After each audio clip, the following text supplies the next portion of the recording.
So, hello everyone, and welcome to a new Fandom of One. Yeah, it's been a while, hasn't it? It's been more than a month since I released the episode where I talked to Lacey. Lazy. Not lazy, Lacey. Lacey McLaughlin, which is a great episode, and you should listen to it if you haven't yet. This time I'm interviewing another friend I met through stand-up comedy, Caro Campos, but she's been doing stand-up for far longer. She's been doing stand-up for 7 years in Spanish. She's dipping her toes maybe soon into English stand-up comedy, and it was great. I've met Caro like basically from the moment she started doing stand-up, but I've never had the chance to really sit down and talk to her about where how she started doing stand-up comedy, where what she was doing before stand-up comedy. So it was really great to get to know her better through these podcast. And you might be listening to fireworks in the background of this. I'm recording this on September 15th. I was supposed to go to a friend's house to have a nice Mexican independence dinner, but I kind of chickened out because there were a lot of people, and I'm paranoid about the pandemic. But also, I'm going to visit friends in San Miguel de Allende, and I might having lunch with one of my friend's moms who is over 60 and has diabetes and everything. So I didn't want to risk it. So anywho, again, I really enjoyed this interview. It was kind of a challenge this time with Zoom because I hadn't fixed my laptop's internet reception thingy. So we had a little bit of lag, and it was kind of awkward at some point, the editing, especially if you're seeing the video version of the podcast on YouTube. The editing might be a little bit wonky at times, but it's good, and I hope you like it. It was great getting to talk to Caro and getting to know her better. So other than that, what have I been up to? I feel dumb saying I have news because I have been promising stuff for this podcast and my other podcasts for a while now, and it's always like I'm going to do this and then I don't do it,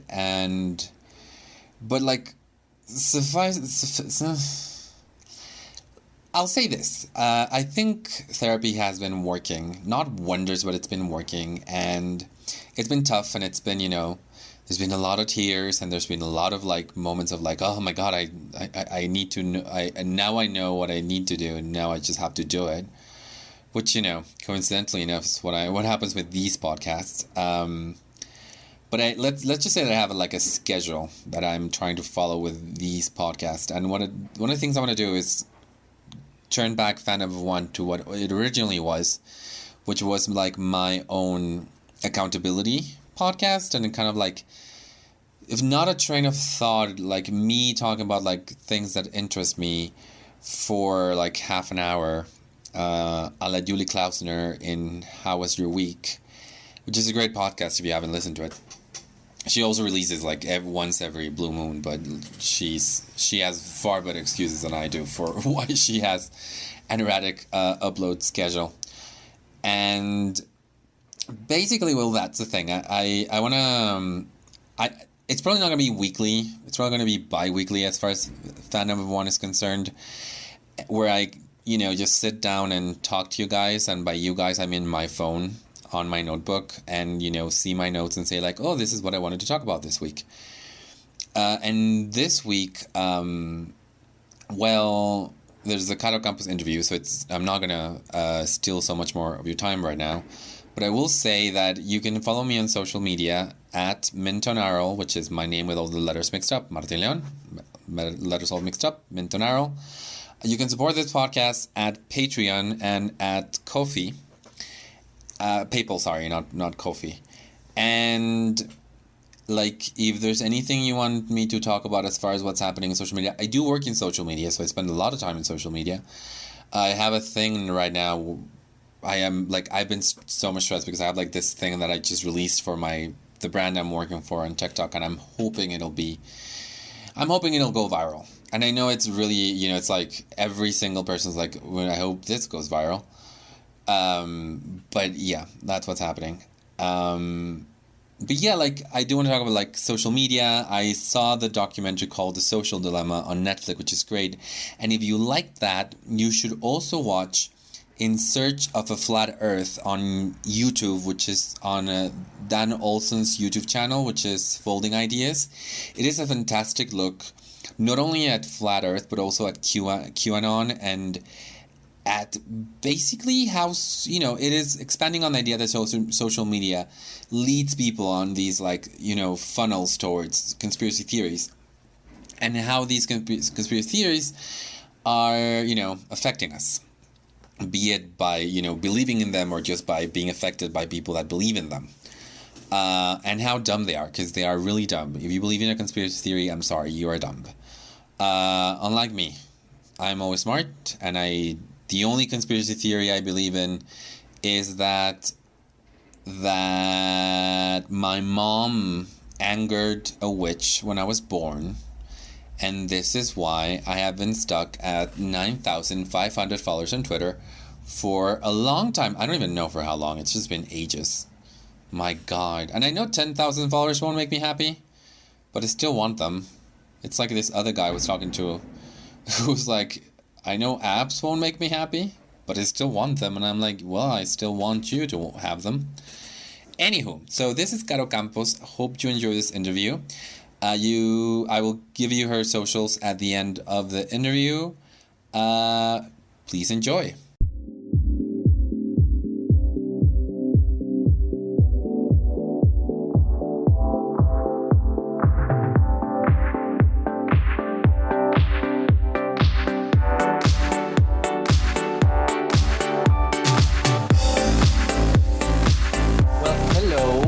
How are you? Hi, I'm fine. Thank you for having me. No, thank you so much for being here. Thank you so much for being here in Fandom of One. So first of all, I would like you to introduce yourself to my podcast listeners. Okay. Caro Campos. I'm a stand-up comedian, and that's it. That's it. Yeah. Well, you're also a screenwriter. Screenwriter. I'm also. You're also a teacher. You also have your own. Yes. You also have your own podcast, which is expanding from what you tell me. Yes, it's now I don't know, changing a lot because we add a new friend to it and people like it very much. So we are changing it. Yeah. No, it's good. Like someone comes in, things like shake things up, and you expand. That's great. Yes, mix it up a little. Exactly. And it's more fun. So yeah, it's funnier. Yeah. So, Caro, you're another one of my friends that is here because I met you through stand-up comedy. But I don't know what you did before stand-up comedy. What were you doing before stand-up? I used to work in TV, on TV, in TV Azteca. Yeah. I was a screenwriter, and that's it. Very boring. Well, I mean, it's not boring. It's not that boring, but it's a little bit. But it's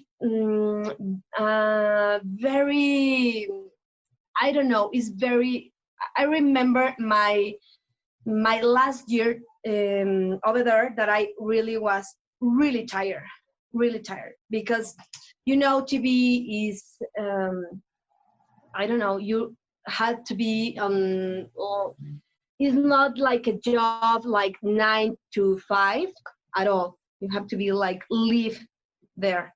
So and I work there like 8 years, almost 8 years. Yeah. Okay. So it's a lot. My early 20s. TV Azteca. Fucked up there. Yeah. Yes. It was fun and it was a great school because I was very, very lucky. I just finished school, and in the same year, I worked there. So it's great.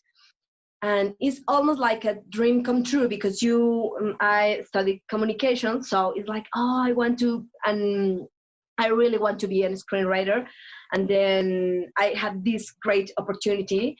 And it was great for 5 years, almost 5 years, and then the last 3 was a little bit of hell because we are so tired, but it was great. Yeah. It was great. So Yeah, and I did that. the amount of work you have in TV Azteca, I imagine, is like like you say, you have to constantly coming up with like writing ideas, writing. Yeah, because you don't have just one show, which is really good because you can have I don't know, many incomes. But it was for one show, I don't know, I used to write like in, I don't know, Monday, and I don't know, Friday, and the other show we have to be on set like Wednesday, and on the other show you have to, I don't know, have meetings in Sunday, even in Sunday, and it's tired, but it's fun. Yeah. And we and I remember I say I now I'm telling you we, because this podcast I am in is with one of my best friends, and we met over there in TV Azteca, Lalo Villar, and the other friend is Illarito, and he is actually, Illarito is now a screenwriter in the Resolana, La Resolana, que es como, now he's show. very famous, famous, yeah. So he is there, and Lalo and I just get away. I didn't know that you knew Lalo from before stand-up. So, which brings me to my next question, which is, yes. Yeah, well, he's the next question is like, how did you arrive at TV Azteca, and how did you arrive at stand-up comedy? Okay, well, in TV Azteca, I just finished school, and that's it. And then I don't remember. I think I want to do my social service, my practice, something like that. And but I was very lucky because you can do that and you just have like 3 months, and they're like, oh, thank you very much, and you just go. Hi. Yeah, that was lovely. Have a nice have luck. Exactly. They don't even pay you or anything. It's like, goodbye. They yes, of course. But I get hired, so it was great in this. I think 3 months, and then it is, like 2 months later, they hired me, and that's great. Now I think that it was a really good accomplish, and I just went like, yeah, that's what happened. But no, not that. I think that was okay, and then I think Lalo. The next year I met Lalo, and the same because Lalo is younger. I think really? And it's the same. He just want to do social service or practice. How do you say that? I don't know. Yeah, it's either a practice. I've like internship. Internship. Yeah, that's the word, right? I was looking for. Yeah, the internship. So and they hired Lalo as well. Yeah. And now and we became friends. Yeah, and since here in Mexico you have like the two main TV stations, you have TV Azteca and Televisa. I suppose everyone who wants to do an internship at either at TV Azteca and Televisa. Yes. And then and that's why you were saying like, oh well, I just stayed, but like it's probably not that common. Most people just like have the internship and then they're like, goodbye. It's not that common. That was a big deal. That day, really? Congratulations, you're hired. And I'm like, yeah, well, I think it's the next step. But no, I'm sorry, it's hard. Yeah, but it's hard, and it was great. It was really great, and we met over there. And then how did you get it? Yeah, so 5 great years at TV Azteca, then like things started getting more difficult. How did you end up in the world of stand-up comedy? How long have you been doing? You've been doing stand-up comedy for like 7-8 years? 7 years. Yeah. 7 years ago, I took this. I signed up to this workshop with Sophia. Sophia. So, yeah, it was 2013. Yeah, 7 years now. It's 2020. Yeah. Sophia Niño de Rivera. Well, Yes. And then I do a little bit of advertising. I was in I remember I was a copy senior, and that's it for 2 years, 2 more years. And then now when I was there doing advertising, I remember they give us, to my friend and I, in the office, they gave us tickets from see stand-up. My first approach to stand-up comedy, I remember it was when I saw in TV John Rivers Oh, John in Rivers. this Channel 5, and the red carpets. Yeah, I know. And I remember they put this kind of super and said stand-up comedian. And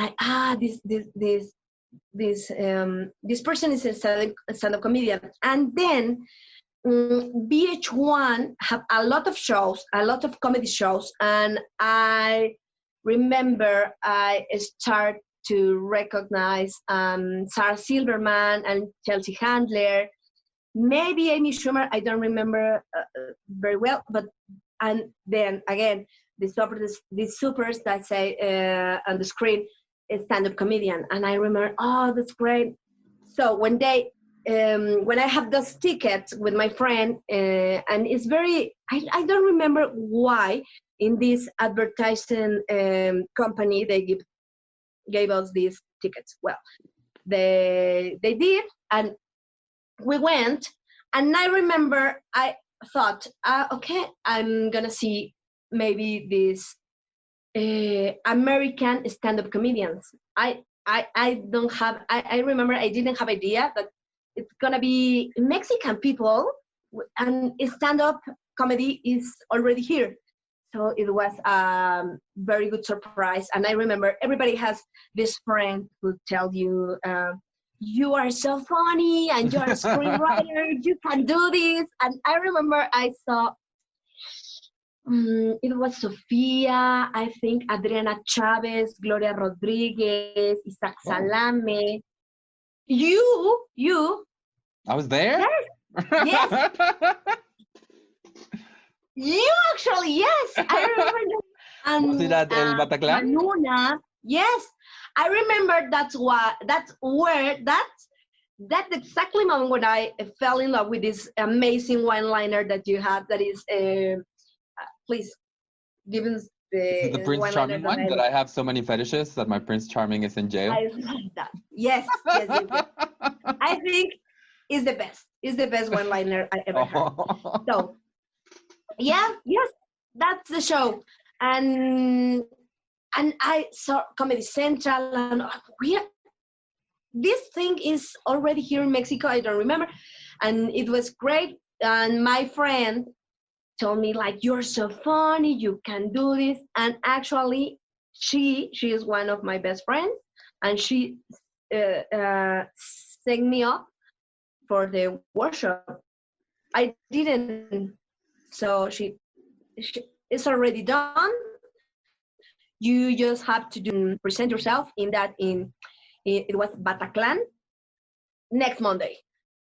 It's done. You have to do this because I think that kind of friend is she. No, that's great. So I mean, literally, she won like. Was great.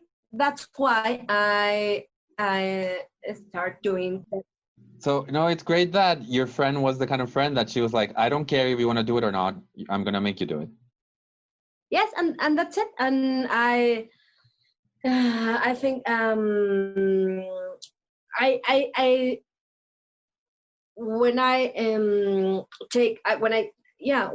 took these classes with Sophia, I think I never thought in some point of my life I will do this for a living. I think that was a very crazy idea that don't even cross my mind, Yeah, but I mean, Sophia loved you from the start. I remember that. I don't know why, but yes, she was very warm with me all the time. She was really, really nice with me. I guess Yeah. we along well. Yeah. Yeah. Which is weird. Like, I mean, I'm not gonna, but like, Sophia is a great comedian, and she has 2 specials on Netflix, you know, and everything. But like, among the other comedians, we never saw her as warm. But apparently, you thawed Yeah. her heart. You like warmed her. You made her warm, and that's fantastic. That apparently she saw something in you that maybe you didn't see at that moment. Yeah, totally. I remember the graduation night. It well, look this. Actually, the class was just 3 of us. It was Lalo actually, and Ricky Wiki and I. And I remember I was the last comedian, and it was it was an amazing night. I remember that, and I really I can, I don't know, I can help myself. I just smile, just remember that, and it was great. Actually, my boss was there, and Sophia told him, maybe she was good in this. You can finally fire her, and he actually did that like 1 year before. And yeah, he took that comment very seriously, and it was great. It was great, and yeah, it was a very special night.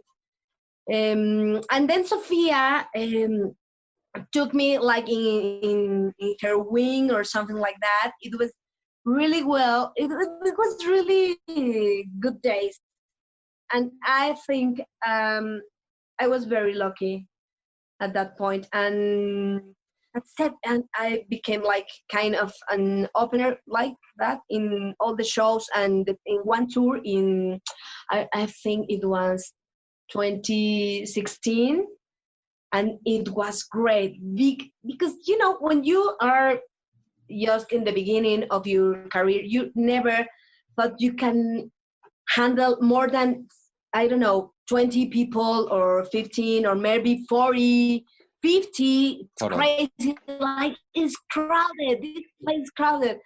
And Sophia, at that point, she is already famous and has this kind of power. I have a lot of, I don't know, theaters, and there was like thousands of people. It was amazing. It was amazing. I remember one night she told me like, you should try your new material, and I was, no, you're crazy. This is like your show, and I have to play safe, whatever. And she was like, no, do it now. We don't have time to go. I don't know, go like in open mics because we are on tour.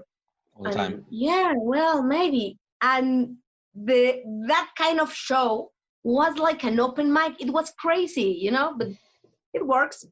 I think it No, works. and it's great that she was pushing you, because otherwise you would have been still saying like, no, I need to play it safe and stuff like that.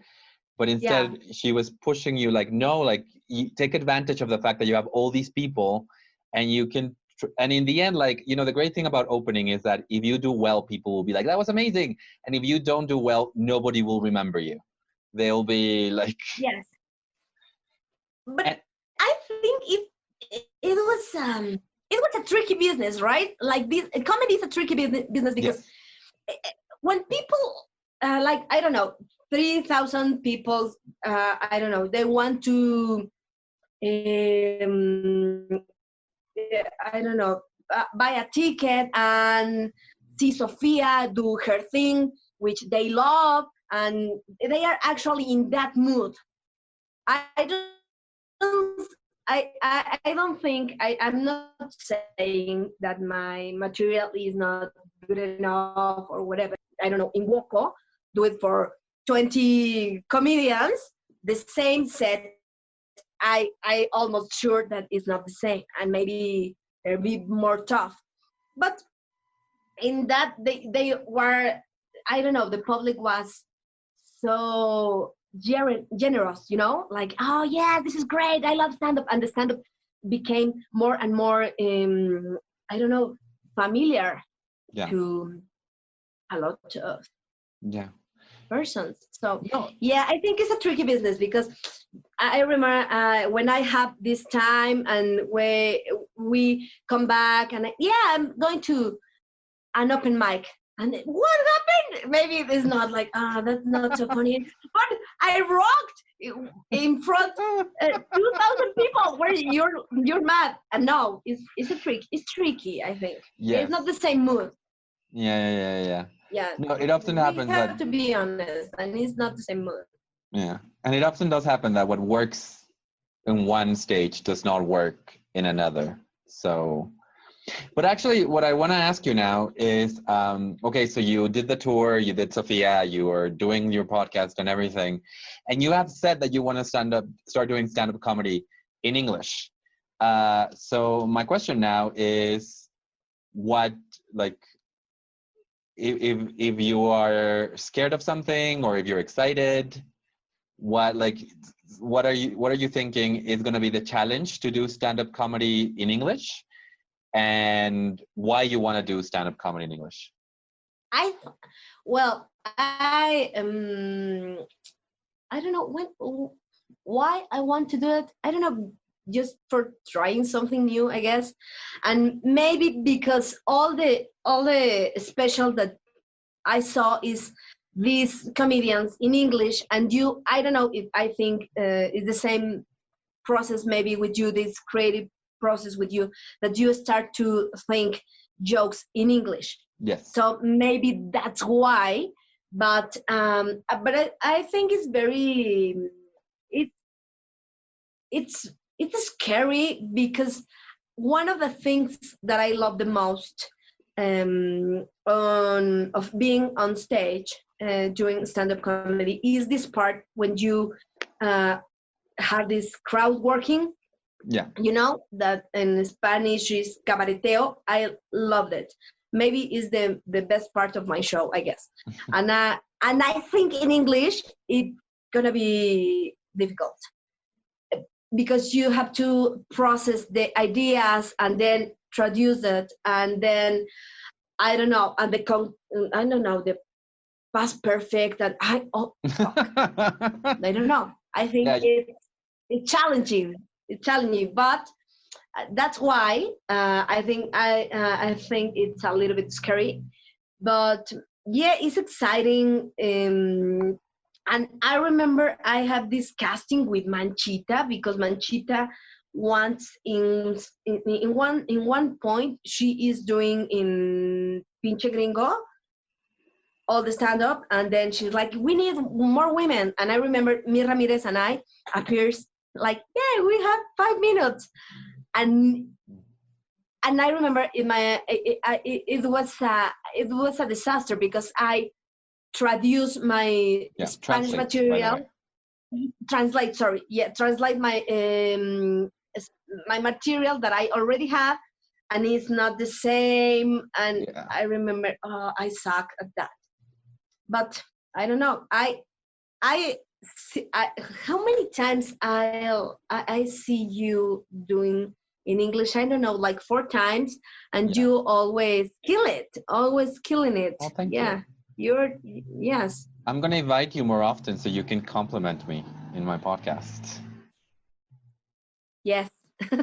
No, but I mean, that's why I'm here. Just for context, because a lot of people listening don't know, but Manchita is Andrea Ortega, who is also a screenwriter, stand-up comedian. She's an actress. She's been in several projects. Mm-hmm. And Mir Ramirez, also another amazing Mexican stand-up comedian. And translating a routine is like super hard, because like you think it's gonna work, and then halfway through the joke you're like, oh no, this is not gonna work. So like my last question would be like, what would be your dream? Like, as far as, do you wanna become a screenwriter, write movies? You know, I suppose you want to do your special or more than one special. Maybe you want to do a worldwide tour, a la Franco Escamilla. Like, what's your, like, we started saying like you didn't believe you could make a living as a comedian, and now you're here making a living as a comedian. So what's the dream? I think my ultimate dream, I think it is to write a sitcom. Yeah, to write a very successful sitcom, and everybody buy me this sitcom, like I like everybody, like in Japan, like everybody in the world. Yeah. So I can go to the beach and do nothing and then just die in drugs. That's my dream. My real dream is that I can have this amazing house on the beach with my boyfriend and my dog, and then like I don't have to worry about Instagram or nothing, because I will be so rich. Yeah, maybe that, and have a lot of drugs, and then like, yeah. That's my dream. That's my dream. Well, you know, well, the older you get, the more drugs you need. Anyway. Yes. So yeah, I think that's. I don't know if it's special, but yeah, maybe a sitcom. Yeah. No, that's great. Great. Yeah. I mean, you know, just maybe 10 seasons and have it, you know, be a worldwide hit. Yes, like Ricky Gervais, you know, he just wrote like one season and then he's leaving for the office and all, and now he's like doing like Afterlife and all the projects that he wants, and he's unreachable. I think he's my favorite, maybe Dave Chappelle, and John Rivers. I cried when she died. Oh, me too. She died like in 2015. He was. I really cried. Like I think she was amazing. Yeah. So 15. I think it's 2015. I think around there. Yeah. Caro, thank you so much for doing my podcast. It was a pleasure to have you here, and I hope to see you soon. Yes, thank you for having me, and please send drugs. I will. As soon as I have any, I will. Or money. Or my beach house. You can send Caro money at paypal.com/ Yes. Thank you very much. I really admire you big time. So thank you for having me. And thank you for being here. I hope we can see you soon too. Yeah, and let's do some stand-up. Like that's the dream. Please.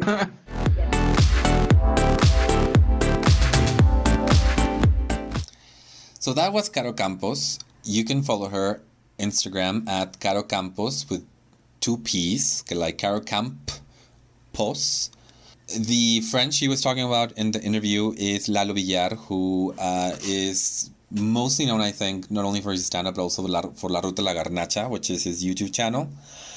I might be mistaken, but it was like one of the first like projects by a stand-up comedian that really took off. At least one of the ones that I remember. The first one I remember.